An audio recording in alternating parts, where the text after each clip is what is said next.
Domingo passado, nós falamos aqui sobre Jesus, o Cordeiro de Deus que tira o pecado do mundo.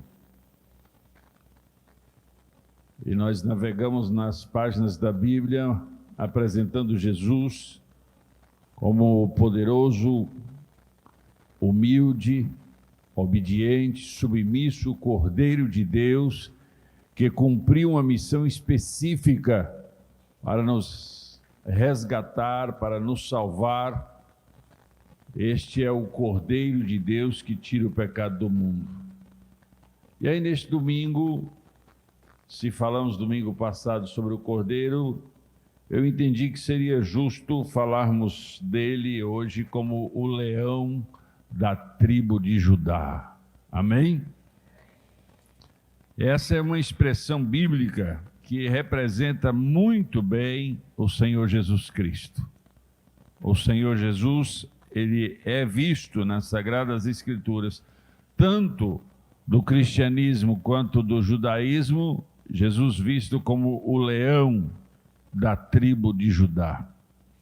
E por que isso? Porque ele descendia dos filhos de Jacó. Jacó teve 12 filhos, entre os 12 tinha um filho chamado Judá, de quem descendeu o rei Davi, e toda a linhagem até chegar em Jesus Cristo. Então Jesus, humanamente falando, descende da tribo de Judá. E o símbolo de Judá é o leão. E é baseado isso numa profecia, que daqui a pouquinho nós vamos estar lendo sobre ela, do livro de Gênesis. Nós vamos ler, se não me falha a memória, o capítulo 49. Mas agora eu queria que você abrisse a sua Bíblia em Apocalipse capítulo 5, versículo 5.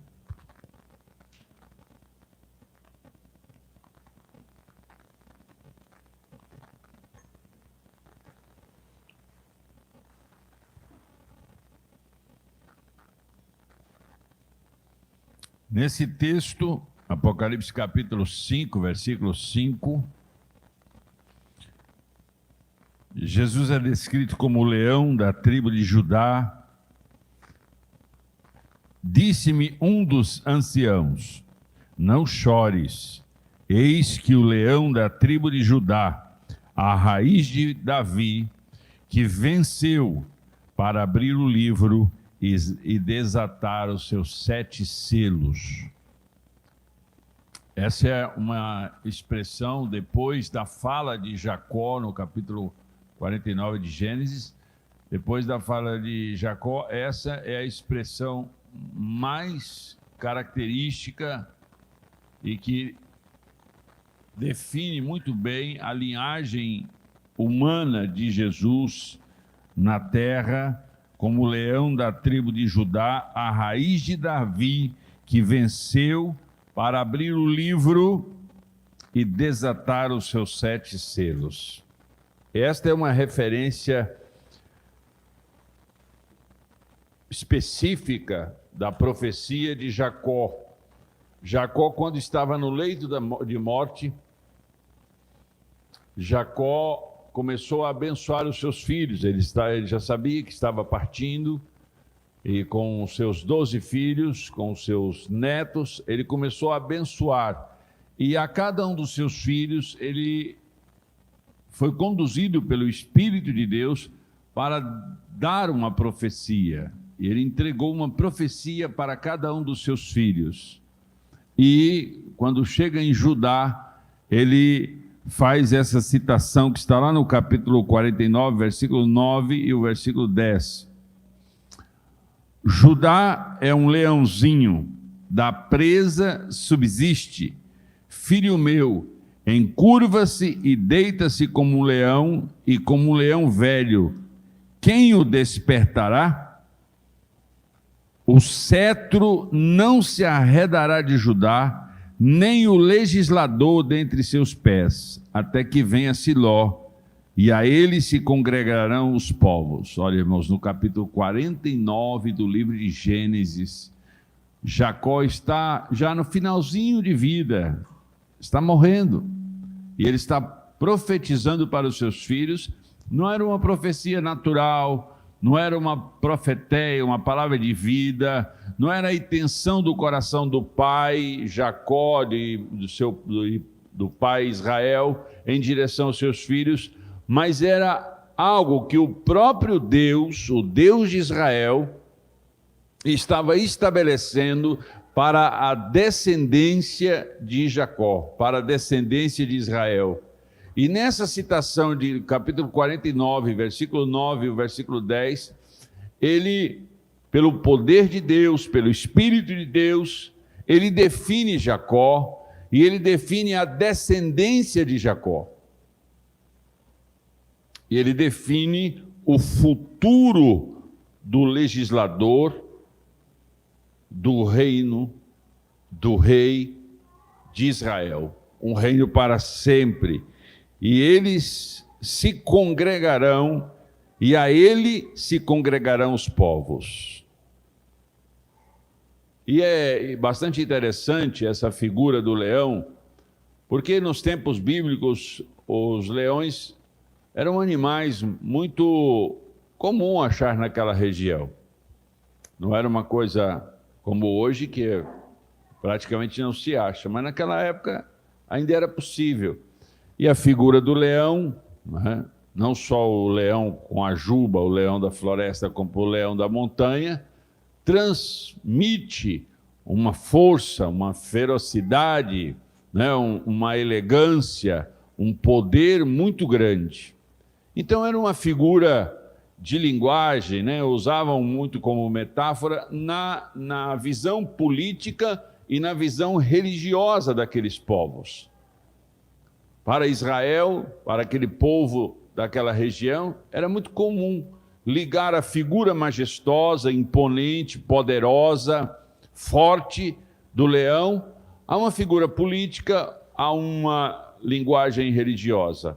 Isso foi muito claramente visto lá no capítulo 14 de Juízes, versículo 18, inclusive Sansão apresenta ali o enigma dele para os filisteus, falando que da força daquele animal saiu doçura, fazendo menção ao mel que ele achou na carcaça do leão.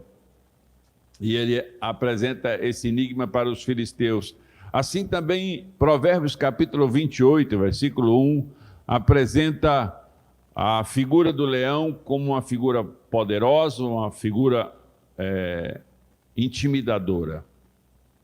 E a gente vê isso, essa figura, no capítulo 24 de Números, versículo 9, 1 Reis, capítulo 10, versículo 19 e versículo 20. São figuras, estou aqui citando textos, que fazem menção desta figura forte, de aparência nobre, de elegância, de nobreza, que é a figura do leão. E ela foi usada em muitos aspectos para fazer alusão a políticos emblemáticos ou a citações religiosas muito fortes, fazendo menção ao poderio de Deus na direção do povo. Então, este símbolo, leão, quase que naturalmente para aquele povo se tornou símbolo de um rei. Quando o reinado foi estabelecido em Israel na figura de Saul, quando Israel se estabelece como reino, por clamor do povo, não pela vontade de Deus, porque Deus queria que Israel fosse uma nação teocrática, ou seja, que ele mesmo regeria aquela nação e ele mesmo seria o líder maior daquela nação. Eles abrem mão da direção direta, objetiva de Deus para aquela nação e suplicam por um rei. E Deus lhes dá Saul.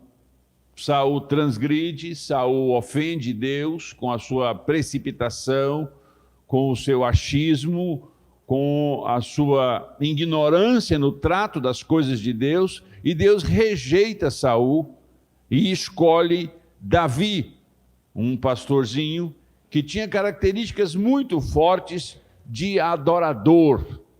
Ele era muito contemplativo, autor de vários salmos, não é? A gente conhece a história de Davi na leitura dos salmos, a gente conhece a alma de Davi, o espírito de Davi, na leitura dos salmos, quando ele se revela um grande adorador e um apaixonado pelas coisas de Deus.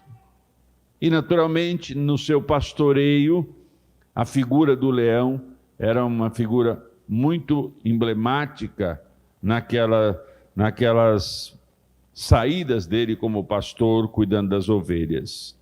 Então, no contexto do judaísmo, no contexto entre os judeus e no contexto entre o cristianismo, a figura do leão ela é bem usada para caracterizar força, para caracterizar nobreza e, particularmente, quando lemos no capítulo 49 de Gênesis, versículo 9 e 10, apresentando uma profecia, o Espírito de Deus tomando a boca de Jacó, a boca de Israel, e apresentando um futuro para o reino de Israel, o futuro que viria da pessoa de seu filho Judá, de quem descenderia o rei Davi e até finalmente o próprio Jesus Cristo. Então a gente vê isso, essa visão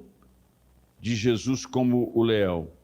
E aí, se no capítulo 49 de Gênesis nós vemos a apresentação de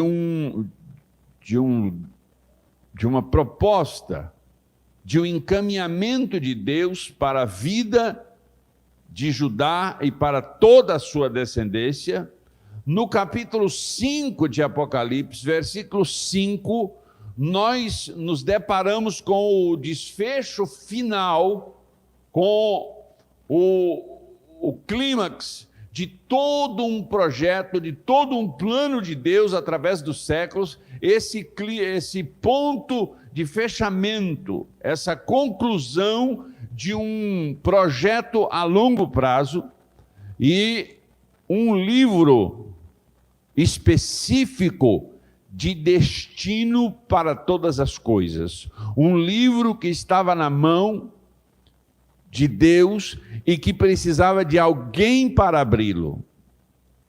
Alguém que tivesse a autoridade, alguém que tivesse poder, alguém que tivesse a missão, alguém que estivesse destinado a abrir estes selos. Esse livro que continham os 7 selos.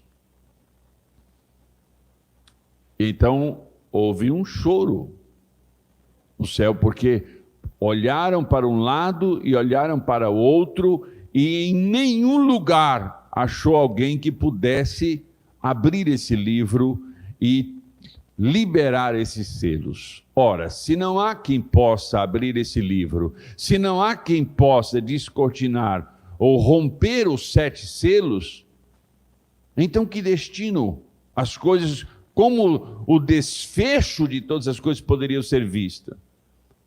Como se dará a conclusão de todas as coisas? A regência, o poder, o governo, o trono foi destinado a alguém. Este alguém que veio como cordeiro, obediente, submisso, mudo, que foi levado ao matadouro sem reclamar. Ele aceitou a sua missão de sacrifício.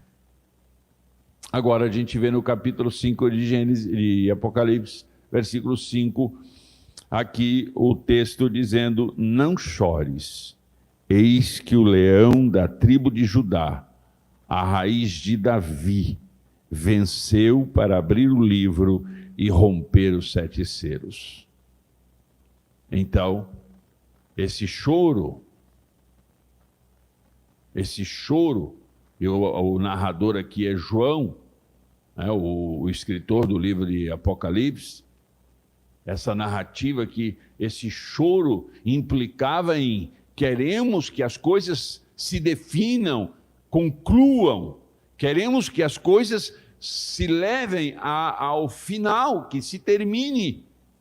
Mas para que isso ocorra, precisamos de um poder, precisamos de uma autoridade, precisamos de alguém que tenha competência e condições para abrir este livro e romper esses 7 selos.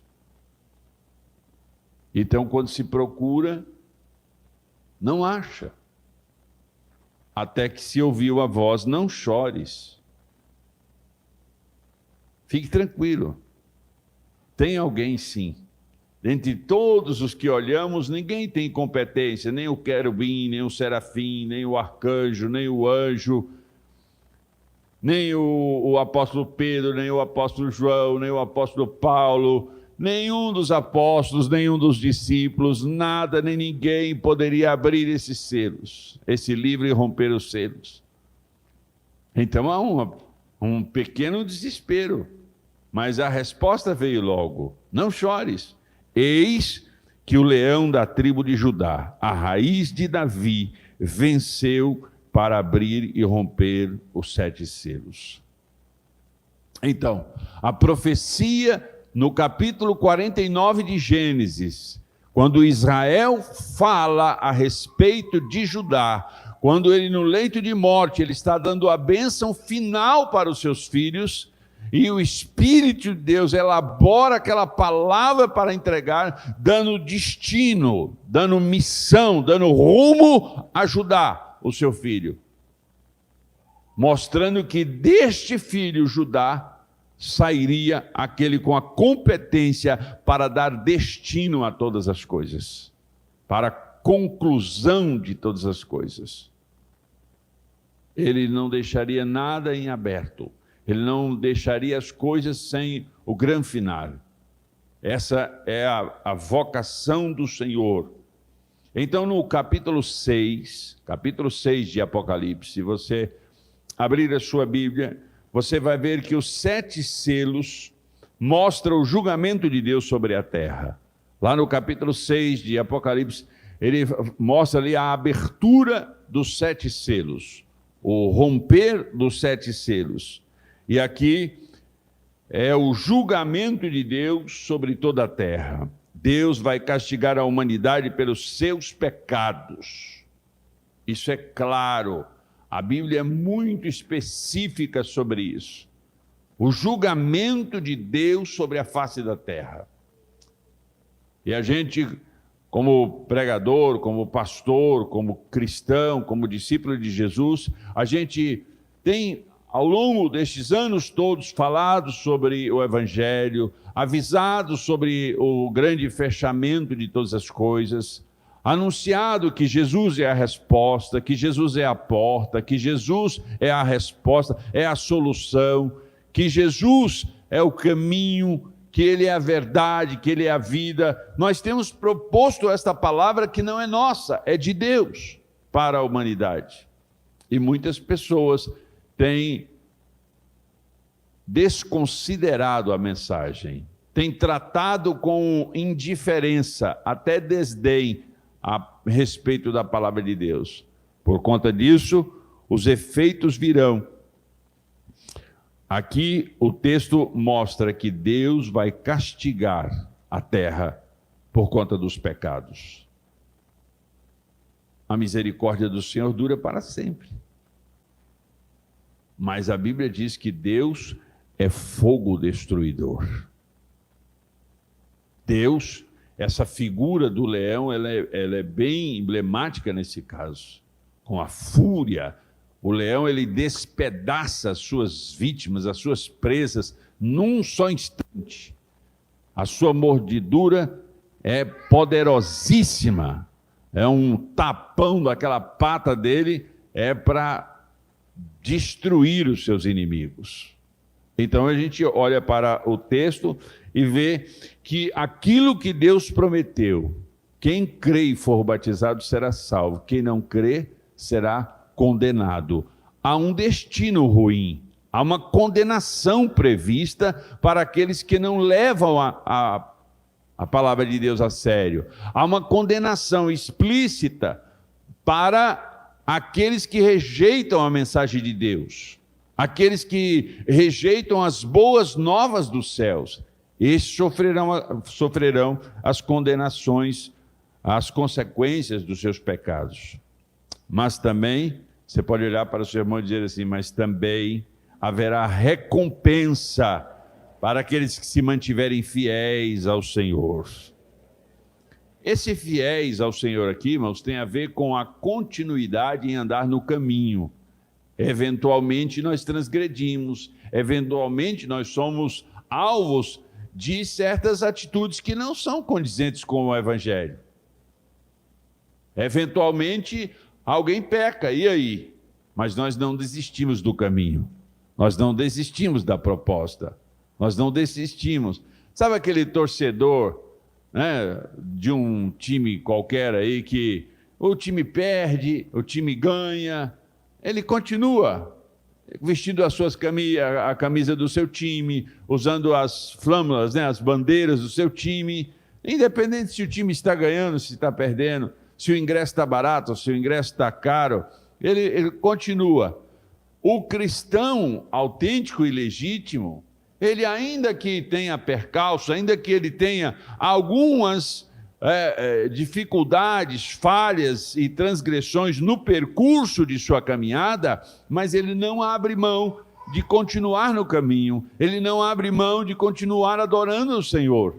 Então, imediatamente após a sua transgressão, imediatamente após o seu pecado, ele se confessa e ele se apresenta suplicante, arrependido diante de Deus, para que Deus o perdoe e que ele não quer abrir mão do caminho com Deus. Isso aconteceu com Davi, irmãos.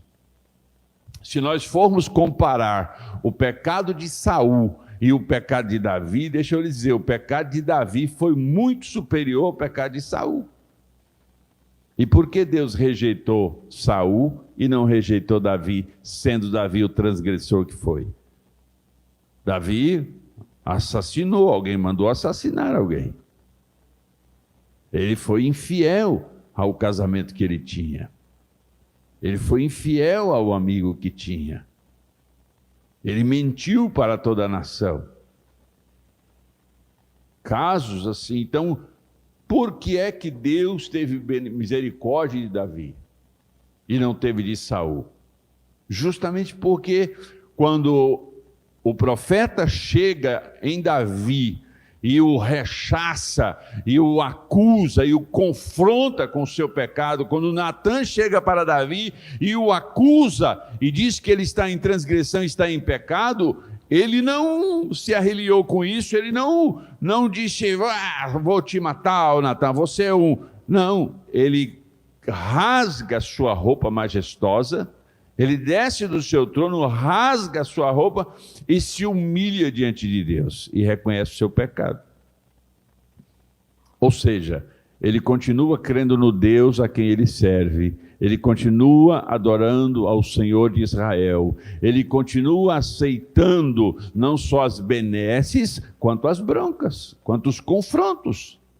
A gente está vivendo uma geração que não quer ser confrontada, que não quer que a orelha seja puxada, não quer levar umas pancadinhas na muleira, como diz o antigo, não é?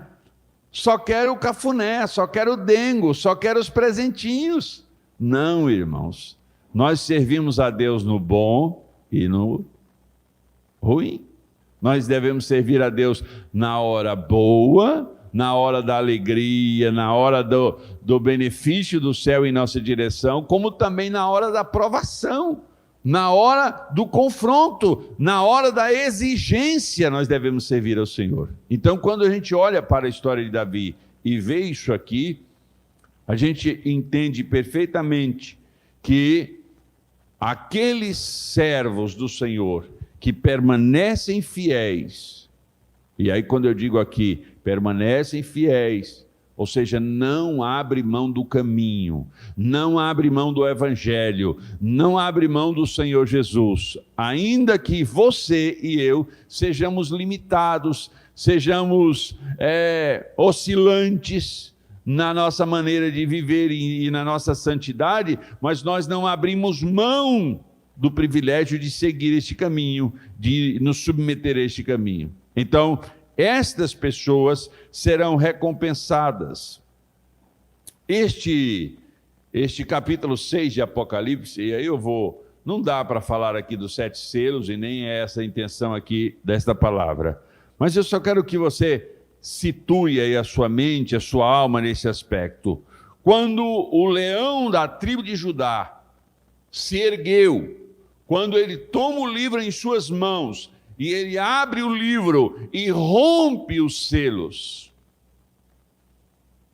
porque a autoridade, a competência, a missão, a outorga dada por Deus a ele, estava ali chancelada na vida dele, ele estava outorgado por Deus para realizar esta missão. Então ele abre, e aí, irmãos, como diz a porca trouxe o rabicho, aí o negócio fica feio, né? O primeiro selo, apareceu um cavaleiro montado em um cavalo branco. Até aí, parece que está tudo bem, né? Segundo selo, um cavalo vermelho. Eu não vou aqui descrever cada uma aqui, porque não é esse o objetivo da pregação. Mas se você ler com paciência lá no texto, você vai ficar horrorizado. Terceiro selo, um cavalo preto surgiu.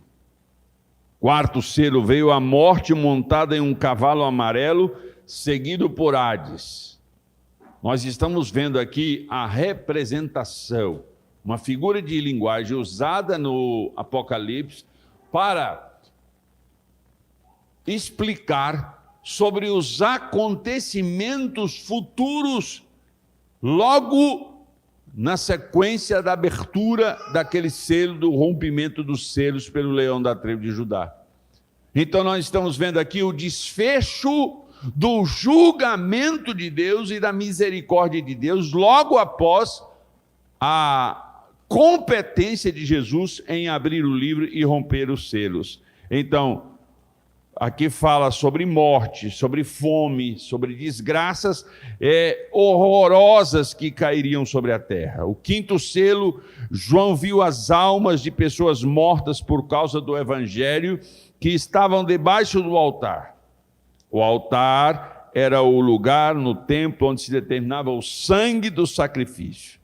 Essas pessoas, elas tinham sacrificado as suas vidas em nome do Senhor. Então está falando aqui de mártires que não abriram mão de servir ao Senhor, que não negaram em servir ao Senhor, e por conta da sua perseverança em seguir o nome do Senhor, foram mortos. E você sabe que os cristãos é o povo mais perseguido da face da terra, irmãos. Em vários lugares na face da terra, muitos missionários, muitos pastores são torturados, são mortos, são aprisionados, flagelados por amor ao Senhor Jesus, por publicar o amor deles ao Senhor Jesus. Então aqui nós vemos neste caso particular que as almas estavam, e elas tinham sacrificado suas vidas por amor ao Senhor. Isso no quinto selo. No sexto selo, um grande terremoto abalou toda a terra. Quando o sexto selo foi aberto, o sol escureceu, a lua ficou vermelha, estrelas caíram do céu e montanhas e ilhas se moveram. Ou seja, quem é que tinha o poder, quem é que tinha a autoridade para dar o desfecho final do julgamento de Deus sobre a transgressão dos humanos em todas as épocas? Quem tinha a autoridade para romper o selo e autorizar que aquele desfecho, que aquela missão terrível apavorasse a terra toda? O leão da tribo de Judá. Aquele que foi obediente como o cordeiro, mas ressurge com um rugido de governo, com um rugido de autoridade. Aquele que surge com a competência para dar destino para as almas, para dar destino para os povos. Você está entendendo o que eu estou falando, irmãos? E finalmente ele abre o sétimo selo. Quando o cordeiro abriu o sétimo selo, durante meia hora houve silêncio no céu. Algo estarrecedor, irmãos. Algo terrível. A gente vê do primeiro ao sétimo selo coisas que estavam finalizando, ou que finalizarão, né? Porque ainda não ocorreram. Então, este filho de Davi, ou seja, da descendência de Davi, este que nasceu de Maria, ele, descendente direto da semente da vida de Davi, que foi descendente de Judá, filho de Israel, que recebeu a profecia no capítulo 49, versículo 9 e 10 de Gênesis, profecia esta que Deus entregou através do seu servo Israel para os seus filhos, que formaram as 12 tribos de Israel. Aí a gente vê aqui que neste capítulo 49, versos 9 e 10, Deus está dizendo: este aqui tem a autoridade, este aqui tem o reino, este aqui tem o destino para algo poderoso e grandioso. No capítulo 5, versículo 5, depois de um grande embaraço, quem poderá abrir? Quem poderá abrir? Então houve choro porque não se achava ninguém. Aí a voz disse: não chores, eis aqui o leão da tribo de Judá. Este tem o poder, ele tem a autoridade para dar destino às nações da terra, para finalizar todo o episódio da terra, todo o plano de Deus através dos séculos. Sabe, irmãos, quando você começa a estudar, igual as pesquisas de arqueólogos, as pesquisas de grandes cientistas na área da confirmação de escritos, da leitura bíblica, né, dos escritos que foram repassados. Quando a gente começa a estudar isso, existem nenhuma quantidade de comprovações e de achados arqueológicos, achados científicos se comparam com a quantidade, o volume de achados das Escrituras Sagradas. E quando você começa a confrontar a palavra de Deus com as verdades ditas científicas, quando você começa a fazer equiparações, você percebe que o teor da palavra de Deus, que o poder da palavra de Deus, que transcende a vontade humana, o conhecimento humano, que vem repassando de geração a geração e se confirmando, ainda que a igreja seja perseguida, ainda que o povo de Deus como Israel seja perseguido constantemente, mas tem prevalecido e tem continuado existindo como povo, como nação, como igreja, ainda que seja perseguida, ela continua de pé, porque há um destino, e só este pode dar, que é o leão da tribo de Judá. Ele, como eu disse no domingo passado, como o cordeiro pascal, submisso, obediente, aceitou a sua missão de morrer por um povo. Agora, ressurreto, agora assunto aos céus, elevado aos céus, agora esperando a hora exata de dar o destino, de dar o desfecho final para as nações da terra.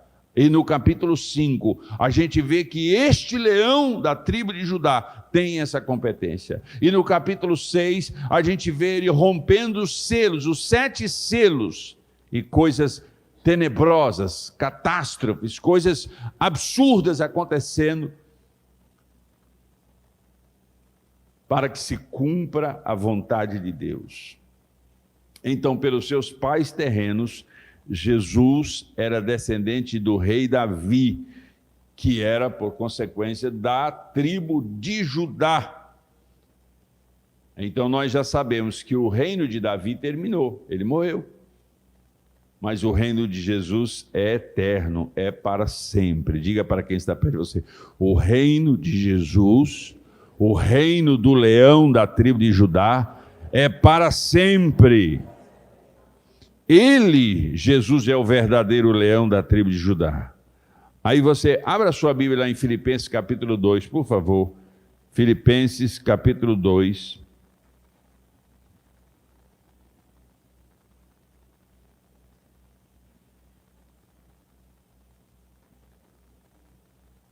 Versículo 9 e até o versículo 11.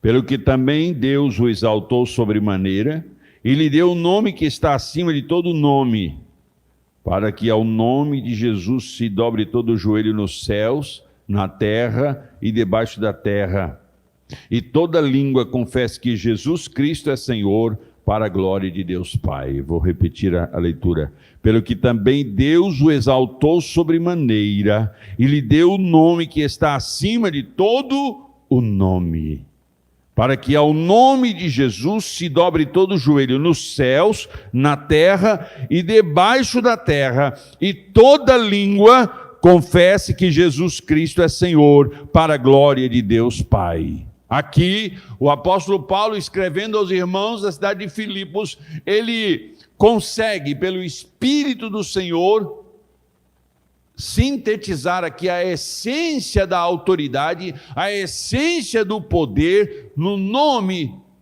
na pessoa de Jesus. Nos versos anteriores, ele fala sobre a humilhação, que ele humilhou a si mesmo a ponto de morrer, em sua época terrenal, na mais humilhante forma de morte, que é a morte de cruz. Era um escárnio, era algo terrível a morte de cruz. Ele se humilhou, obediente como cordeiro, submisso, aceitando aquela missão tão violenta, tão exigente, mas ele se submete àquilo.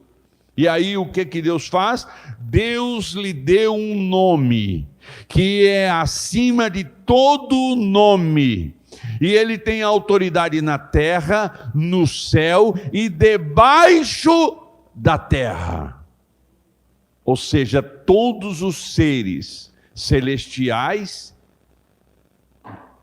e do subterrâneo, todos os seres, toda língua se curvará diante dele para a glória de Deus Pai. Diga para quem está perto de você: Jesus venceu todos os inimigos, inclusive a morte ele venceu. Nós estamos falando, irmãos, de uma figura extraordinária. Não é um livro de contos, é a eficiência da palavra de Deus, do trono de Deus, da boca de Deus, direcionando esses autores, esses escritores da Bíblia, para que chegasse até nós a eficiência dessas palavras, denunciando o plano, o projeto de Deus, para que tudo ocorresse conforme o que ele havia planejado. Então não estamos falando de alguém qualquer, mas essa figura do leão. E nós sabemos que a figura do leão nem sempre está associada à nobreza e a coisas boas. Também está associada à astúcia, a ataque sem misericórdia. É uma figura imponente, nobre. Quando olhamos para um leão, vemos isso nele. Essa figura é muito clara, de nobreza, de eficiência, de poder, mas também ele caça com astúcia, e ele não tem misericórdia das suas presas, ele despedaça as suas presas. E as pessoas, elas sempre olham para Jesus como é aquele que aceita tudo. Tudo é válido, tudo pode, toda forma de amor, toda forma de ações, tudo é belo, tudo é agradável. Não, irmãos, não. Ele é um ser com regras muito específicas, com regras muito claras. Para se fazer parte do seu reino, eu preciso aceitar as regras que ele emite, que ele estabelece. E ao receber essas regras no meu coração e viver como elas, eu estou sinalizando que eu posso morar e estar no seu reino eterno. Porque aqui na terra eu me sujeitei, eu obedeci às regras que ele estabeleceu de convívio social, às regras que ele estabeleceu de convívio comigo mesmo, às regras que ele estabeleceu de convívio com a minha família, às regras que ele estabeleceu de convívio com todas as pessoas na terra e, sobretudo, com Deus. Então, se eu aceitei, se eu me submeti a isso, eu estou apto por visualizar nesse cordeiro também o leão, por visualizar nesse cordeiro, ou seja, nesse sacrifício, eu consigo visualizar nesse cordeiro sacrificado, eu consigo visualizar a figura do Rei eterno, do grande guardião da palavra de Deus, aquele que é, antes de todas as coisas, sem ele, nada do que foi feito poderia vir a existir. Essa eficiência dele, porque ele se submeteu, ele aceitou esta missão, ele se sujeitou à vontade do seu Pai e tracejou uma caminhada dolorosa, difícil, mas ele se submeteu. Aí ele ressurge, glorioso, poderoso. Então ele agora está apto para estabelecer a sua vontade, não como cordeiro, mas como leão. Então, quando a Bíblia diz lá em 1 Pedro capítulo 5, versículo 8, que o diabo é como um leão que nos quer devorar. Ele não é o leão, ele é como o leão. Está falando aqui da maldade contra os opositores. Então, essa comparação, em algumas passagens, o ataque do leão é comparado com o desejo de Deus castigar o seu povo. E sabe, irmãos, já é sabido pelos entendidos da área da psique humana que a indiferença, ela faz mais estrago do que a exigência considerada. A indiferença é terrível. Ela faz um estrago emocional tão terrível na pessoa, na criança, no adolescente, em qualquer um. É horrível. Não sei se alguém já te tratou com indiferença. Isso já aconteceu comigo algumas vezes. É terrível, irmãos. A indiferença é algo... Você olhar para a pessoa, você falar com aquela pessoa, você percebe nitidamente que aquela pessoa não está nem aí para você. Então a criança, o adolescente chega e vai, faz e deixa de fazer, e o pai não está nem aí. O mal que acarreta essa indiferença na alma daquela criança, na mente daquela criança, é terrível. Então, a exigência, o castigo, a disciplina é necessária não só para dar limites ao indivíduo, mas também para denunciar o amor desse indivíduo para contigo. Porque quando você disciplina, quando você castiga alguém dentro dos parâmetros normais, significa que você está dizendo, eu te amo, por isso que eu não quero que você faça besteira. Eu te amo, por isso que eu não quero que você coloque o dedo na hélice do ventilador, não quero que você coloque o dedo na tomada, eu não quero que você use as drogas, nem a bebida, eu não quero que você faça isso ou aquilo outro, senão você vai ficar sem o computador, senão você vai ficar sem o celular, senão você não vai mais visitar os seus coleguinhas, você está disciplinando, você está exigindo uma compostura. Essa disciplina, essa exigência, ela não denuncia a fúria contra a transgressão, mas ela denuncia o amor, o zelo por aquela pessoa. Porque se a pessoa não se importa por mim, perdoe pela palavra, se lasque para lá. Estou nem aí para essa pessoa. Mas não é isso que Deus quer de nós. Não é esta a vontade de Deus, que a gente se lasque para lá. Não é isso que Ele quer. Senão ele não mandaria, desde do Éden, a notícia de que houve a transgressão, houve o desmando, mas algo viria para resgatar.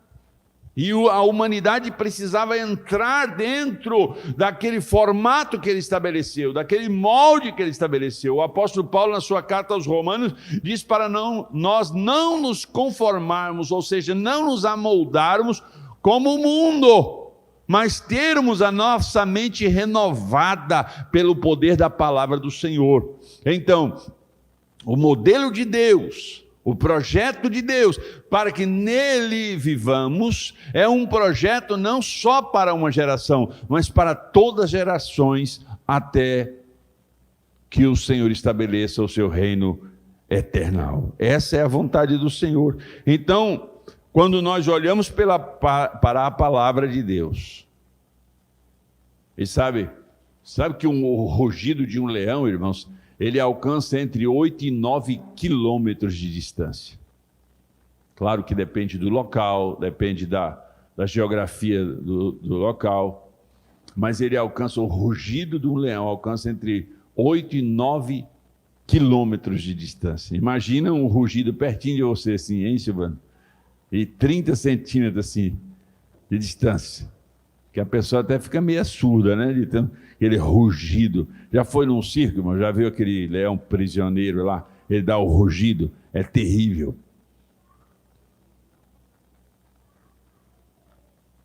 Eu crio gatos, irmãos. Gato é um caso sério. Você começa a criar um gato, daí a pouco aparece outro. E aí, um dia desse eu estava com quase 10 gatos lá em casa. É um negócio incrível. E o gato, aí eu tenho uma gata chamada Mia. E ela fica, a parceira dela, que é o Wakanda, que é uma gata também, todas as duas tiveram filhotes. E elas ficam ronronando, resmungando para os gatinhos. Eles estão separados, longinho, ela fica ali e zangada e chamando os gatinhos e dá aqueles grunhidos, aqueles miados mais fortes, querendo que o gatinho venha para perto dela e que fique seguro. Sabe, irmãos, o rugido do leão da tribo de Judá, para nós, não é para nos amedrontar, não é para nos assustar, não é para nos abater. O rugido, a ordenança, o governo, a vontade dele, quando dada em nossa direção, é para a nossa proteção, é para a nossa guarda, é para a nossa saúde, é para a nossa riqueza, é para a nossa alegria. Quando esse rugido do leão da tribo de Judá é em nossa direção, ele não quer desfalir a nós, ele quer nos fortalecer pela sua presença gloriosa. Você entende o que eu estou falando, irmãos? Então nós não podemos rejeitar isso. Sabe qual foi o maior rugido do leão da tribo de Judá? Está lá em Mateus capítulo 28. Abre lá, Mateus capítulo 28, versículo 18. É-me dado... O que está escrito aí?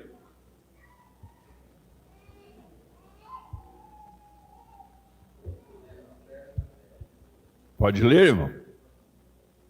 Então Jesus chegou perto dele e disse: Deus me deu todo o poder no céu e na terra. Olha aí, irmãos. Em outra versão diz: é-me dado todo o poder no céu e na terra. Esse foi o rugido. Essa foi a declaração bombástica. O inferno, irmãos, teve que entregar a chave para ele. Os demônios se submetem, até aos seus discípulos, aos seguidores de Jesus, os demônios se submetem. O poder deste leão.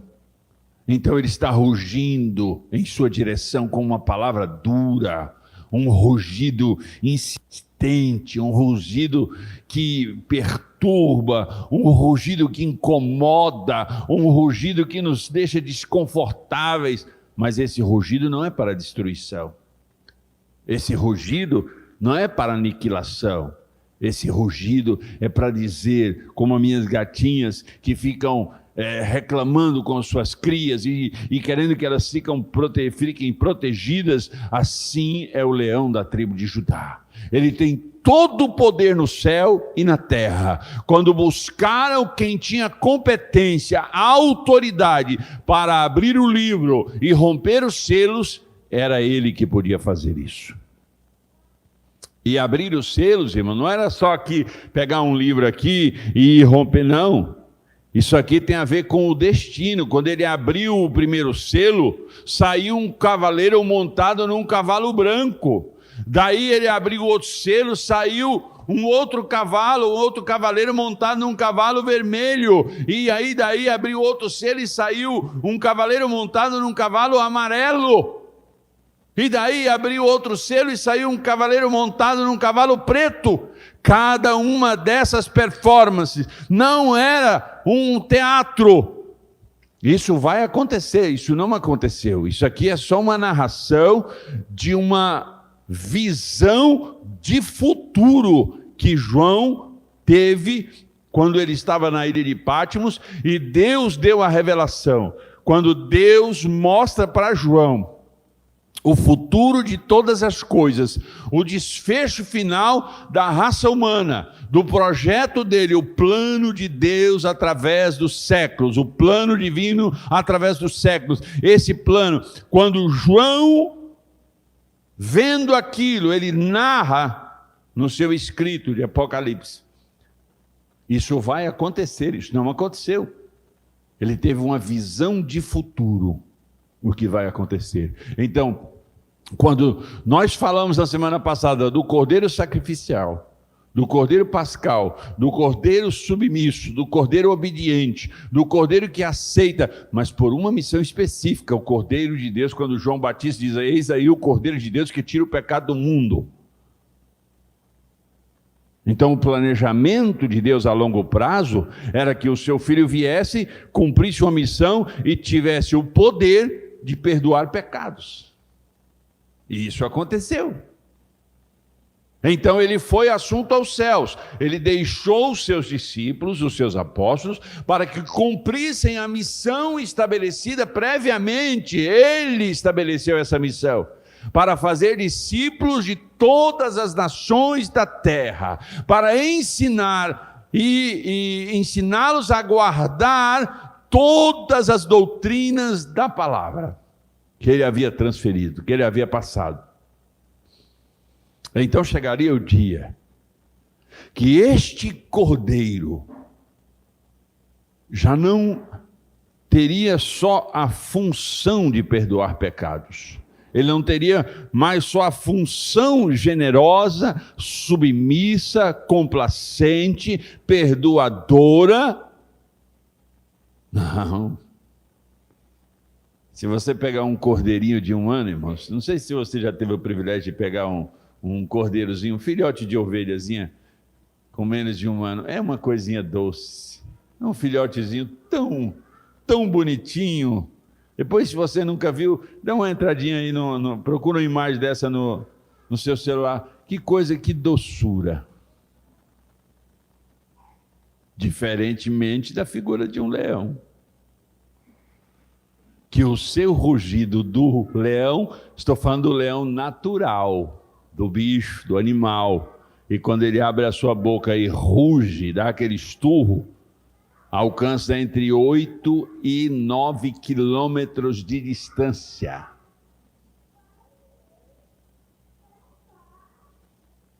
Então esse cordeiro doce, aceitável, submisso, agradável, cumpriu a sua missão.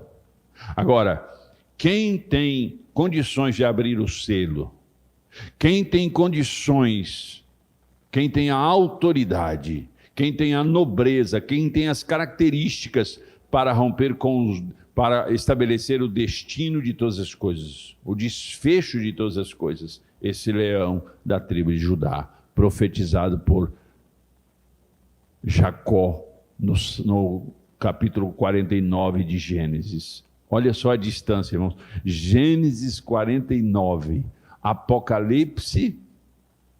A Bíblia foi escrita cerca de 1.600 anos, demorou cerca de 1.600 anos para ser escrita. Os últimos livros da Bíblia foi cerca do ano 90, 95, depois de Cristo. Olha a distância um do outro. Quando esta palavra sobre a descendência de Judá, sobre o que ocorreria com a tribo de Judá, de quem ou quem viria da tribo de Judá. E aí nasce a figura ilustre de Davi, se tornou rei de Israel. E Deus fala com Davi. Deus diz a Davi que a descendência de Davi jamais seria retirada do trono. Teria um trono eterno. Ora, nós sabemos que o trono de Davi aqui na terra já foi. Então nós estamos falando aqui do seu descendente natural, Jesus Cristo. Promessa de Deus que foi feita lá no patriarca Jacó e que perdurou por toda a caminhada. Se você abrir a sua Bíblia, você vai ver essas profecias relativas a Leão, falando da figura do leão como a imponente ação de Deus entre os seus povos, entre os povos. A gente vai ver isso no livro de Isaías, no livro de Oséias, no livro de Naum, no livro de Daniel, a gente vai ver nos Salmos, a gente vai ver no livro de Provérbios, a gente vai ver em vários textos essa figura icônica, emblemática do leão. Mas nenhuma distante e tão poderosa quanto a figura de Jesus Cristo. Então sabe por que essa palavra deve ser importante para mim e para você, irmãos? Porque nós não estamos servindo a um Senhor que não tem um planejamento a longo prazo, que não tem o poder para executar o seu plano. Porque o nosso plano pode ser maravilhoso, você pode ter planos mirabolantes, planos audaciosos, mas você tem poder para executá-los? Você tem consistência, você tem autoridade para executar os seus planos? Nós estamos falando aqui de um que tem todo o poder. Ele diz lá em Mateus capítulo 28, versículo 18, o quê? Todo o poder foi me dado, nos céus e na terra. Ou seja, ele passou por conta da sua submissão ao projeto original de Deus, por conta da sua submissão como cordeiro, agora ele recebe a autoridade. Então ele, como leão, rugindo as suas leis, rugindo as suas determinações, não para assustar a sua igreja, não para desfalecer a sua igreja, o seu povo, mas para agregá-la, para dizer: ei, vocês não estão aí soltos, não podem fazer o que querem, tem que fazer aquilo que eu vos mando, e vocês não podem fazer o que eu vos mando por medo, mas porque entendem que o que eu vos mando é algo maravilhoso para a essência de vocês, é algo glorioso para a eternidade de vocês, o que Deus tem reservado para nós, irmãos. As maravilhas que o Senhor tem reservado, o olho não viu e nem se ouviu a respeito daquilo que o Senhor tem reservado para nós, a grandiosidade do seu reino. Quando nós olhamos para a terra, irmãos, a terra está definhando, ela está estribuchando. Você não entende, poucos aqui, talvez, porque a política nem sempre atrai as pessoas, mas, irmãos, há um sistema de governo no mundo, não é no Brasil não, é no mundo. Há uma regência maligna dos grandes senhores de fortunas do mundo, planejando o que eles chamam de o grande reset. Isso não é uma conspiração, há um planejamento. Eles querem destruir os pilares da vida cristã, os pilares da vida familiar tradicional. Eles querem destruir tudo isso para estabelecer um reino do anticristo, um reino maligno, um reino que afronta, que quer ofender o leão da tribo de Judá, mas eles se enganam, porque o que está estabelecido pelos céus em nossa direção vai perdurar. O que Deus escreveu a nosso respeito se cumprirá, irmãos. Cada uma das coisas que Deus escreveu a seu respeito, ela se cumprirá, porque quando Ele ruge na nossa direção, não é para nos destruir, nos desfalecer, mas é para nos proteger dentro de um projeto que Ele estabeleceu na nossa direção. Você entende o que eu estou falando?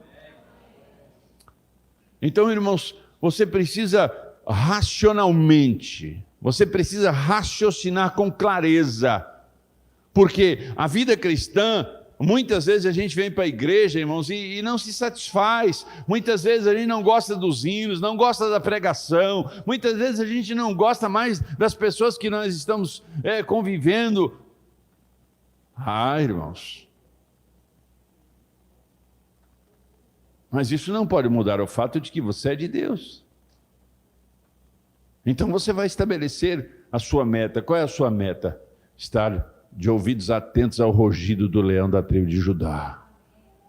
Quando ele ruge para me proteger, quando ele ruge para me guardar, quando ele ruge para dizer, você pertence a uma linhagem. O apóstolo Pedro, na sua carta, ele diz que nós somos um povo sacerdotal. Uma nação real. Nós somos uma linhagem gloriosa, porque foi essa a escolha de Deus na sua direção.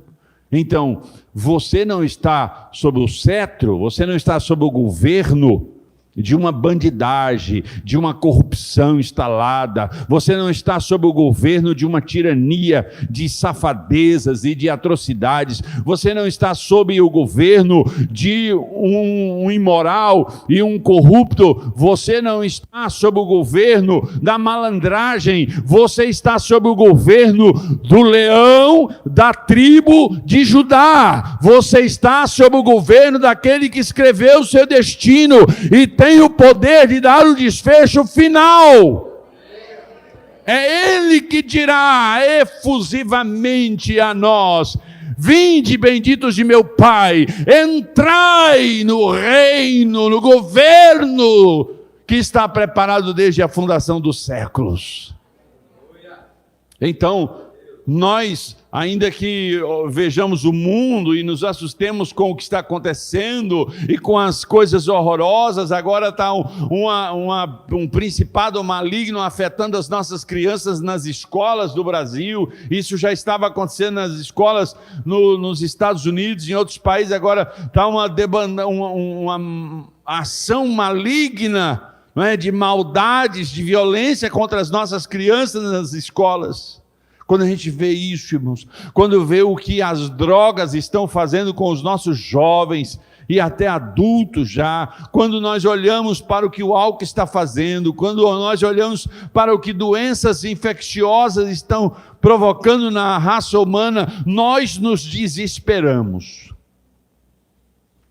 Perdemos a esperança, a expectativa, perdemos a alegria de viver, ficamos depressivos, enfadados, ficamos revoltados. Não é assim que ficamos?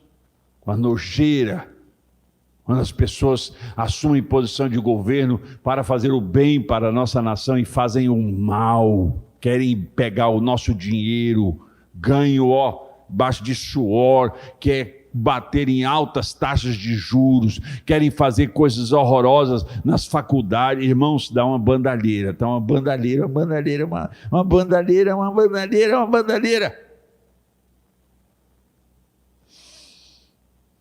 Então, quando a gente olha para isso, cara, a gente dá vontade de desistir. Por isso que as pessoas estão ficando doentes. As pessoas estão perdendo o motivo de viver, estão perdendo o motivo de se alegrar. Você acha que se não fosse Jesus eu estaria aqui, irmãos? Se não fosse Jesus eu estava afundado na barriga de um grande peixe, nas profundezas das águas mais longínquas dos abismos. Porque eu fico empavoroso quando eu começo a olhar isso, eu me revolto com essa bandalheira.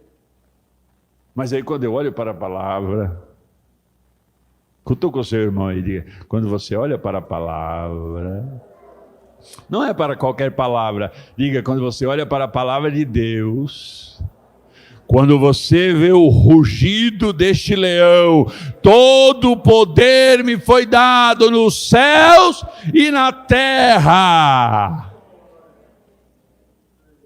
Ah, igreja, quando essas palavras alcançam o nosso coração e consolidam as nossas vidas dentro do plano de Deus, do projeto de Deus, você é a ovelha do meu pastoreio e a ovelha que o meu Pai me deu, eu não deixarei ninguém tomá-la de mim. Então nessa noite você vai sair daqui pensando, eu não estou sob o governo do Antunes. Eu não estou sob o governo do fulano, Beltrano. Eu não estou sob o governo, eu estou sob o governo do leão da tribo de Judá. É ele que rege a minha vida, o meu destino, ou o desfecho da minha vida está escrito pelas mãos desse poderoso Senhor. Se você crê nisso, irmãos, vai ficando de pé no nome de Jesus.